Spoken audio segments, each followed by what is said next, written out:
Once upon a time, when Indian King Brahmadatta was reigning in Benares, the future Buddha was born in a minister's family.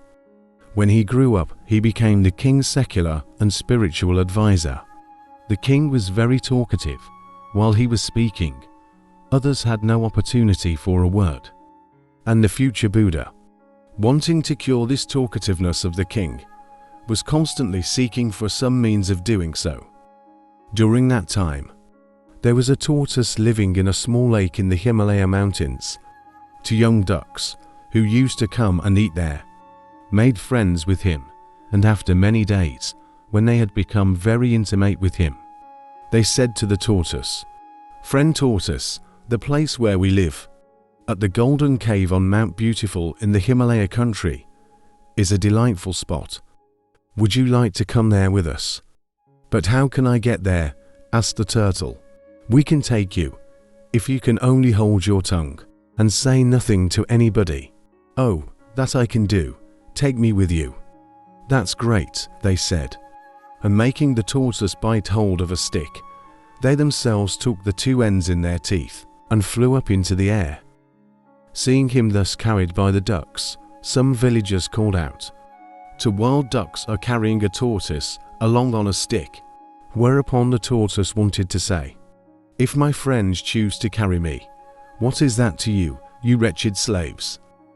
So just as the swift flight of the wild ducks had brought him over the king's palace in the city of Benares, he let go of the stick he was biting, and falling in the open courtyard, split in two, and there arose a universal cry, "A tortoise has fallen in the open courtyard, and has split in two." The king, taking the future Buddha, went to the place, surrounded by his courtiers, and looking at the tortoise, he asked the Bodhisattva, "Teacher, how comes he to be fallen here?" The future Buddha thought to himself, long expecting, wishing to admonish the king, "Have I sought for some means of doing so?" So he answered to the king, "This tortoise must have made friends with the wild ducks, and they must have made him bite hold of the stick, and have flown up into the air to take him to the hills. But he, being unable to hold his tongue, when he hears anyone else talk, must have wanted to say something, and let go the stick, and so must have fallen down from the sky, and thus lost his life." Then he said to the king, "Truly, O king, those who are called chatterboxes, people whose words have no end, come to grief like this." The king said, "O teacher, are you speaking of me?"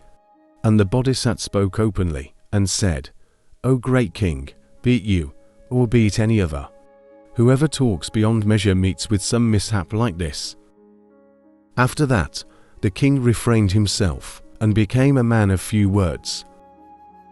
When you share a piece of information, you can never take it back again. How many times have you revealed something and then later wished that you hadn't? Or how many times have you expressed a thought you might better have kept to yourself? Always remember, the less you say, the smaller the chances you will wish you hadn't.